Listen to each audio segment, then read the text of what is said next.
you're basically alerting the government to where every immigrant is. Concerns are circling around the 2020 census, all because of one question, a question that hasn't been on the census for 70 years.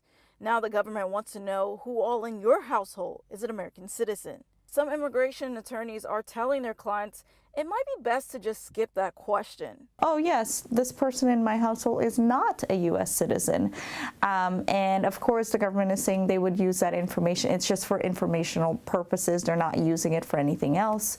But who is to say that that information is not going to be used for removal and deportation enforcement? DeMine says she knows how important the census is and wants everyone to be counted. And although it's against the law to disclose any of that information for other purposes, DeMine believes it could potentially put a family in danger. It is against the law, but laws change every day, right? So that's my concern is, yeah, today that's the law, but tomorrow the law can say, we're going to use this information for a different purpose. Other attorneys understand the frustration and what some people could be fearing, but believes the citizenship question is important to have on the form. It is important to know how many citizens are in a given area and their demographic. While in the United States, you could be a citizen, you could be a permanent resident, you could be lawfully here as a visitor or a student, you might have some kind of work-related visa.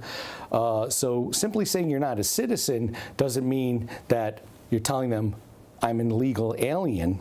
As far as what happens if you do skip the question? There are actually fines that, depending on the circumstances, it could range from $100 to $5,000 for an individual or business. Cohen says to his knowledge, he doesn't know if anyone has ever been fined. I don't know if you're allowed to cherry pick questions. You're supposed to answer the questions, I guess, to the best of your ability.